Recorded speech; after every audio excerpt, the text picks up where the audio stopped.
स्वागत है सभी का। यतीन मिश्र जी द्वारा लिखा हुआ पाठ आज मैं आपके लिए नौबत खाने में इबादत लेकर आई हूँ। तो नौबत खाने में इबादत का अर्थ होता है प्रवेश द्वार के पास या उसके ऊपर मंगल ध्वनि बजाने का स्थान। तो इसका सारांश हम समझ लेते हैं। सारांश में क्या है कि नौबत खाना में इबादत जो प्रसिद्ध सहनाई वादक हैं उसमें उस्ताद बिस्मिल्लाह खान पर रोचक शैली में लिखा गया व्यक्ति चित्र है। इस पाठ की विधा है व्यक्ति चित्र। तो यतीन्द्र मिश्र ने बिस्मिल्लाह खां का परिचय तो दिया ही है, साथ ही उनकी रुचियों, उनकी अंतर्मन की बुनावट, संगीत की साधना और लगन को संवेदनशील भाषा में व्यक्त किया है। उन्होंने यह भी स्पष्ट किया है कि संगीत एक आराधना है, इसका विधि विधान है, इसका शास्त्र है। इस शास्त्र से परिचय आवश्यक है, सिर्फ परिचय ही नहीं, उसका अभ्यास जरूरी है और अभ्यास के लिए गुरु शिष्य परंपरा जरूरी है, पूर्ण तन्मयता जरूरी है, धैर्य जरूरी है, मंथन जरूरी है। वह लगन और धैर्य बिस्मिल्लाह खां में रहा है, तभी 80 वर्ष की उम्र में भी उनकी साधना चलती रही है। यतीन्द्र मिश्र संगीत की शास्त्रीय परंपरा के गहरे जानकार हैं। इस पाठ में इसकी कई अनुगूंजें हैं जो पाठ को बार बार पढ़ने के लिए आप में प्रेरित करती हैं। भाषा सहज है, प्रभावमयी है तथा प्रसंगों और संदर्भों से भरी हुई है। तो चलिए हम इस पाठ को समझते हैं। इस पाठ को समझने के लिए आपको थोड़ा सा धैर्य बनाए रखना होगा। पाठ एक तो लंबा है और दूसरा इसमें कठिन और क्लिष्ट शब्दावली का भी कहीं कहीं प्रयोग किया गया है, तो आप समझेंगे। सन 1916 से 1922 के आसपास की काशी, पंचगंगा घाट स्थित बालाजी मंदिर की ड्योढ़ी का नौबत खाना और नौबत खाने से निकलने वाली मंगल ध्वनि।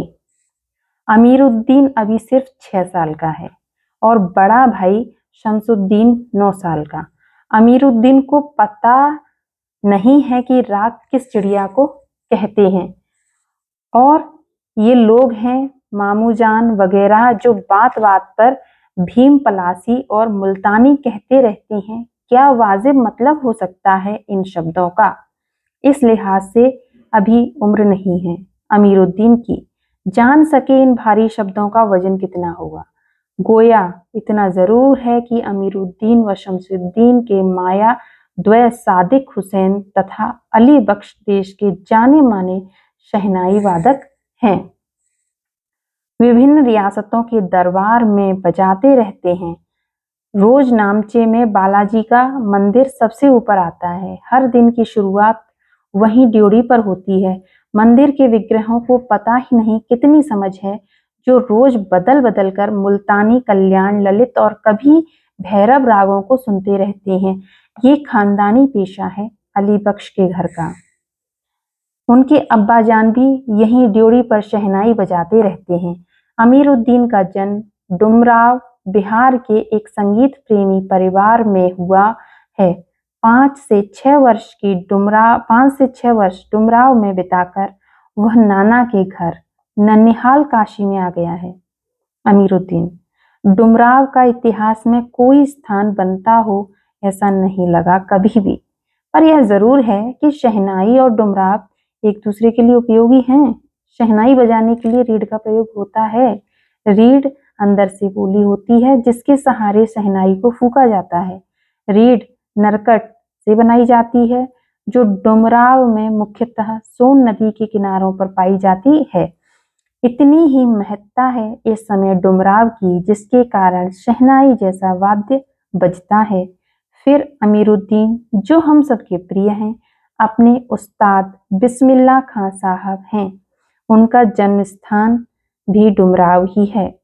इनके परदादा उस्ताद सलार हुसैन खान डुमराव निवासी थे।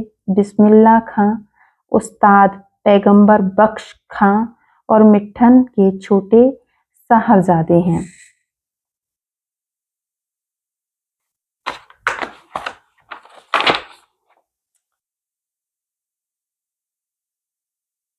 अमीरुद्दीन की उम्र अभी 14 साल है।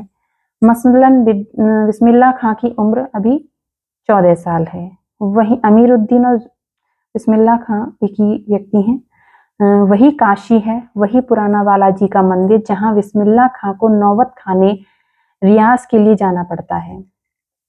मगर एक रास्ता है जहां बालाजी मंदिर तक जाने का। यह रास्ता रसूलन बाई और बतूलन बाई के यहाँ से होकर गुजरता है। इस रास्ते से अमीरुद्दीन को जाना अच्छा लगता है। इस रास्ते से न जाने कितने तरह के बोल बनाव, कभी ठुमरी, कभी टप्पे, कभी दादरा के मार्फत ड्योढ़ी तक पहुंचते रहते हैं। रसूलन और बतूलन जब गाती हैं तब अमीरुद्दीन को अपनी खुशी मिलती है। अपने ढेरों साक्षात्कारों में बिस्मिल्लाह खां ने स्वीकार किया है कि उन्हें अपने जीवन के आरंभिक दिनों में संगीत के प्रति आसक्ति इन्हीं गायिका बहनों को सुनकर मिली है। एक प्रकार से उनकी अबोध उम्र में अनुभव की स्लेट पर संगीत प्रेरणा की वर्णमाला रसूलन बाई और बतूलन बाई ने उकेरी है। वैदिक इतिहास में शहनाई का कोई उल्लेख नहीं मिलता है। इसे संगीत शास्त्रांतर्गत शुशीर वाद्य यंत्रों में गिना जाता है। शुशीर यानी जो फूंक कर बजाए जाने वाले यंत्रों को शुशीर वाद्य कहते हैं। और अरब देश में फूंक कर बजाए जाने वाले वाद्य जिसमें नाड़ी या रीढ़ का प्रयोग होता है को नय बोलते हैं। शहनाई को शाहे नय अर्थात शुशीर वाद्यों में शाह की उपाधि दी गई है। 16वीं शताब्दी के उत्तरार्ध में तानसेन के द्वारा रची बंदिश जो संगीत राग कल्पद्रुम से प्राप्त होती है में शहनाई, मुरली, वंशी, श्रृंगी एवं मूर्छंग आदि का वर्णन आया है। अवधी पारंपरिक लोकगीतों एवं चैती में शहनाई का उल्लेख बार बार मिलता है। मंगल का परिवेश प्रतिष्ठित करने वाला यह वाद्य इन जगहों पर मांगलिक विधि विधानों के अवसर पर ही प्रयुक्त हुआ है। दक्षिण भारत के मंगल वाद्य नाग स्वरम की तरह शहनाई प्रभाती की मंगल ध्वनि का संपूरक है। शहनाई के इसी मंगल ध्वनि के नायक बिस्मिल्लाह खां साहब 80 बरस से सुर मांग रहे हैं। सच्चे सुर की नेमत 80 बरस की 5 वक्त वाली नमाज इसी सुर को पाने की प्रार्थना में खर्च हो जाती है।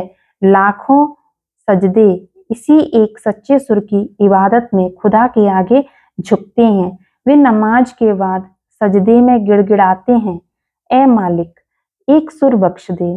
सुर में वह तासीर पैदा कर कि आंखों से सच्चे मोती की तरह अनगढ़ आंसू निकल आए। उनको यकीन है कभी खुदा यूं ही उन पर मेहरबान होगा और अपनी झोली से सुर का फल निकालकर उनकी ओर उछालेगा। फिर कहेगा, ले जा अमीरुद्दीन, इसको खा ले और कर ले अपनी मुराद पूरी। अपने ऊहापोहों से बचने के लिए हम स्वयं किसी शरण, किसी गुफा को खोजते हैं जहां अपनी दुश्चिंताओं, दुर्बलताओं को छोड़ सकें और वहां से फिर अपने लिए एक नया तिलिस्म गढ़ सकें। हिरन अपनी ही महक से परेशान पूरे जंगल में उस वरदान को खोजता है जिसकी गमक उसी में समाई है। 80 बरस से बिस्मिल्लाह खां यही सोचते आए हैं कि सातों सुरों को बरतने की तमीज उन्हें सलीके से अभी तक क्यों नहीं आई। बिस्मिल्लाह खां शहनाई के साथ जिस एक मुस्लिम पर्व का नाम जुड़ा हुआ है वह है मुहर्रम। मुहर्रम का महीना वह होता है जिसमें शिया मुसलमान हजरत इमाम हुसैन एवं उनके वंशजों के प्रति आज़ादारी यानी शोक मनाते हैं। पूरे 10 दिनों का शोक। वे बताते हैं कि उनके खानदान का कोई व्यक्ति मुहर्रम के दिनों में ना तो शहनाई बजाता है, ना ही किसी संगीत के कार्यक्रम में शिरकत ही करता है। 8वीं तारीख उनके लिए खास महत्व की है। इस दिन खां साहब खड़े होकर शहनाई बजाते हैं। वह दाल मंडी में फातमान के करीब 8 किलोमीटर की दूरी तक पैदल रोते हुए नोहा बजाते जाते हैं। इस दिन कोई राग नहीं बजता। राग रागिनियों की अदायगी का निषेध है। इस दिन उनकी आंखें इमाम हुसैन और उनके परिवार के लोगों की शहादत में नम रहती हैं। आज़ादारी होती है, हजारों आंखें नम, 1000 बरस की परंपरा पुनर्जीवित। मुहर्रम संपन्न होता है। एक बड़े कलाकार का सहज मानवीय रूप ऐसे अवसर पर आसानी से दिख जाता है। मुहर्रम के गमज़दा माहौल से अलग कभी कभी सुकून की छड़ों में भी क्षणों में वे अपनी जवानी के दिनों को याद करते हैं। वे अपने रियाज को कम, उन दिनों के अपने जुनून को अधिक याद करते हैं। अपने अब्बा जान को उस्ताद कम, पक्का महाल की कुलसुम हलवाइन की कचौड़ी वाली दुकान व गीतावली और सुलोचना को याद करते हैं। कैसी सुलोचना उनकी पसंदीदा हीरोइन रही थी। बड़ी रहस्यमय मुस्कुराहट के साथ गालों पर चमक आ जाती है। खां साहब की अनुभवी आंखें जल्दी ही खिस से हंस देने की ईश्वरीय कृपा आज भी बदस्तूर कायम है। इसी बाल सुलभ हंसी में कई यादें बंद हैं। वे जब उनका जिक्र करते हैं तब फिर उसी नैसर्गिक आनंद में आंखें चमक उठती हैं। अमीरुद्दीन तब सिर्फ 4 साल का रहा होगा। छुपकर नाना को शहनाई बजाते हुए सुनता था। रियाज के बाद जब अपनी जगह से उठकर चले जाएं, तब जाकर ढेरों छोटी बड़ी शहनाइयों की भीड़ से अपने नाना वाली शहनाई ढूंढता और एक एक शहनाई को फेंक कर खारिज करता। सोचता, लगता है मीठी वाली सोचता है मीठी वाली शहनाई दादा कहीं और रखते हैं। जब मामू अली बख्श खां, जो उस्ताद भी थे, शहनाई बजाते हुए सम पर आए, तब धड़ से एक पत्थर जमीन पर मारता था। सम पर आने की तमीज उन्हें बचपन में ही आ गई थी, मगर बच्चे को यह नहीं मालूम था कि दाद वाह करके दी जाती है, सिर हिला कर दी जाती है, पत्थर पटक कर नहीं। और बचपन के समय फिल्मों के बुखार के बारे में तो पूछना ही क्या। उस समय 3rd क्लास के लिए 6 पैसे का टिकट मिलता था। अमीरुद्दीन 2 पैसे मामू से, 2 पैसे मौसी से और 2 पैसे नानी से लेता था। फिर घंटों लाइन में लगकर टिकट हासिल करता था। इधर सुलोचना की नई फिल्म सिनेमा हॉल में आई, उधर अमीरुद्दीन अपनी कमाई लेकर चला फिल्म देखने, जो बालाजी मंदिर पर रोज शहनाई बजाने से उसे मिलती थी। एक अठन्नी मेहनताना। उस पर यह शौक जबरदस्त कि सुलोचना की कोई नई फिल्म न छूटे। और कुलसुम की देशी घी वाली दुकान, वहां की संगीतमय कचौड़ी इस तरह, क्योंकि कुलसुम जब कलकलाते घी में कचौड़ी डालती थी, उस समय छन्न से उठने वाली आवाज में उन्हें सारे आरोह अवरोह दिख जाते थे। राम जाने कितनों ने ऐसी कचौड़ी खाई होंगी, मगर इतना तय है कि अपने खां साहब रियाजी और स्वादी दोनों रहे हैं, और इस बात में कोई शक नहीं है, दादा की मीठी शहनाई उनके हाथ लग चुकी है। काशी में संगीत आयोजन की एक प्राचीन एवं अद्भुत परंपरा है। यह आयोजन पिछले कई वर्षों से संकट मोचन मंदिर में होता आया है। यह मंदिर शहर के दक्षिण में लंका पर स्थित है। वह हनुमान जयंती के अवसर पर यहाँ 5 दिनों तक शास्त्रीय उपशास्त्रीय गायन वादन की उत्कृष्ट सभा होती है। इसमें बिस्मिल्लाह खां अवश्य रहते हैं। अपने मजहब के प्रति अत्यधिक समर्पित उस्ताद बिस्मिल्लाह खां की श्रद्धा काशी विश्वनाथ जी के प्रति भी अपार है। वे जब भी काशी से बाहर रहते हैं, तब विश्वनाथ व बालाजी मंदिर की दिशा की ओर मुंह करके बैठते हैं। थोड़ी देर ही सही, मगर उसी ओर शहनाई का प्याला घुमा दिया जाता है और भीतर की आस्था रीढ़ के माध्यम से बसती है। खां साहब की एक रीढ़ 15 से 20 मिनट के अंदर गीली हो जाती है, तब वे दूसरी रीढ़ का इस्तेमाल कर लिया करते हैं।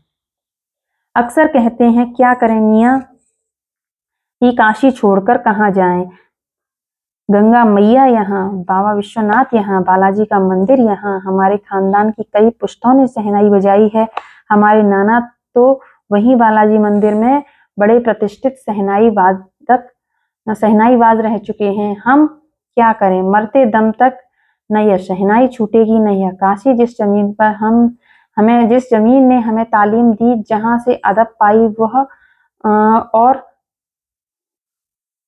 वो कहाँ और मिलेगी। शहनाई और काशी से बढ़कर कोई जन्नत नहीं धरती पर हमारे लिए। काशी संस्कृत की पाठशाला है, शास्त्रों में आनंद कानन के नाम से प्रतिष्ठित है। काशी में कलादर हनुमान व नृत्य विश्वनाथ हैं। काशी में बिस्मिल्लाह खां हैं। काशी में हजारों सालों का इतिहास है। काशी पंडित कंठे महाराज हैं, विद्याधरी हैं, बड़े रामदास जी हैं, मौजुद्दीन खां हैं। वह इन रसकों से उपकृत होने वाला अपार जन समूह है। यह एक अलग काशी है जिसकी अलग तहजीब है, अपनी बोली, अपने विशिष्ट लोग हैं, इसके अपने उत्सव हैं, अपना गम, अपना सेहरा बनना और अपना नोहा। आप यहाँ संगीत को भक्ति से, भक्ति को किसी भी धर्म के कलाकार से, कजरी को चैती से, विश्वनाथ को विशालाक्षी से, बिस्मिल्लाह खां को गंगा द्वार से अलग करके नहीं देख सकते।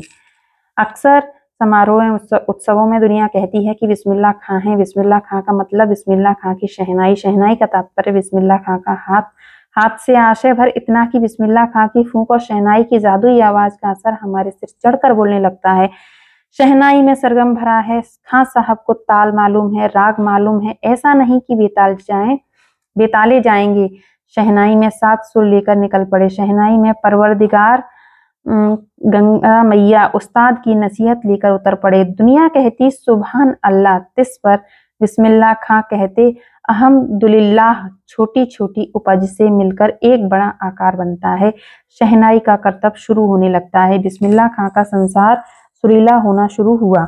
फूंक में अजान की तासीर उतरती चली आई। देखते देखते शहनाई 1.5 शतक के साज से 2 शतक का साज बन साजों की कतार में सरताज हो गई। अमीरुद्दीन की शहनाई गूंज उठी।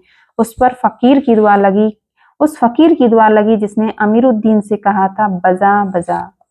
किसी दिन एक शिष्या ने डरते डरते खां साहब को टोका, बाबा आप यह क्या करते हैं? इतनी प्रतिष्ठा है आपकी, आपको तो अब भारत रत्न भी मिल चुका है, यह फटी तहमद ना पहना करें, अच्छा नहीं लगता। जब भी कोई आता है आप इसी फटी तहमद में सबसे मिलते हैं। खां साहब मुस्कुराए, लाड़ से भरकर बोले, दत्त पगले, भारत रत्न हमको शहनैया पे मिला है, ना कि लुंगिया पे ना ही।